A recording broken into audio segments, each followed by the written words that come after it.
Welcome to Shakespeare Full Circle, a journey of a circuitous nature into the mind of the Bard of Avon, or as you become more familiar, Uncle Will. I'm your host, Kari Marshall. We humans love our euphemisms.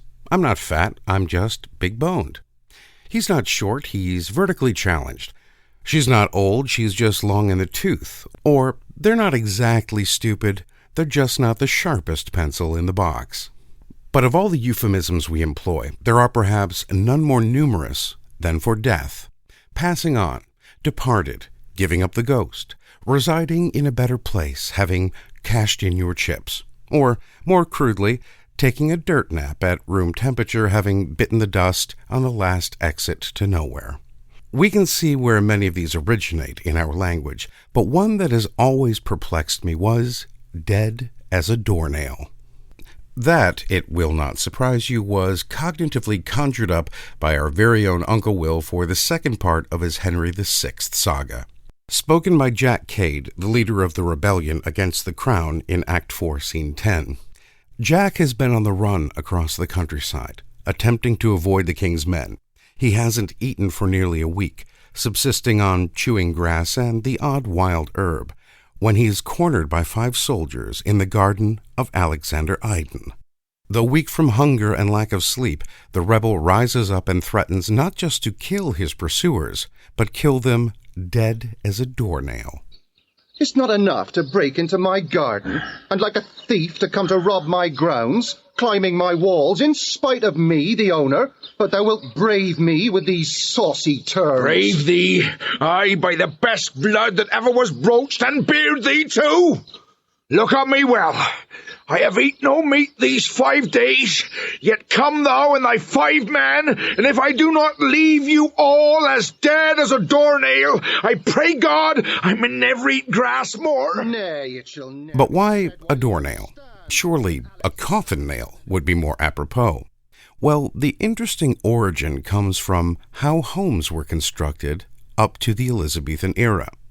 You see, many of the materials were reused when building a new home, from timber and bricks, and as the Industrial Revolution was some way off, the ingenious device used to secure timber was painstakingly handmade by the blacksmith, the humble nail. So, obviously, these were quite pricey, but most remained hidden in the structure, all except for the door. Now, to discourage thievery, the carpenters came up with a technique called clenching, where the nail was driven through the door and the protruding end was hammered into a J shape back upon itself and dead-nailed back into the door. And needless to say, the nail was never coming out to have another life in another new dwelling. It was quite simply dead. Now, whether that phrase was in general use during Uncle Will's time is questionable. However, in December of 1843, a little story called A Christmas Carol would propel the term into modern usage. Marley was dead, to begin with. There was no doubt whatever about that. The register of his burial was signed by the clergyman, the clerk, the undertaker, and the chief mourner. Scrooge signed it. Yes. Quite dead. As a doornail. We hear it so often nowadays in film and television that we don't bat an eyelid when it gets used in political debates. Well, the Green New Deal I oppose as well, and it is dead as a doornail and is not going anyplace.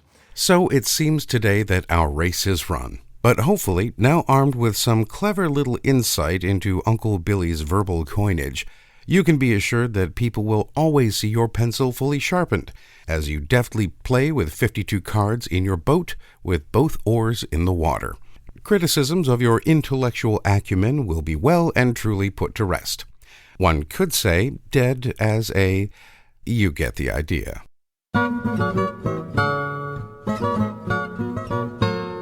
Well, alas and alack, my friends, that's all we have time for. Join us again next time for another circuitous journey into the mind of Uncle William. I'm Kari Marshall. Farewell until next time. Shakespeare Full Circle is a production of WGTE Public Media.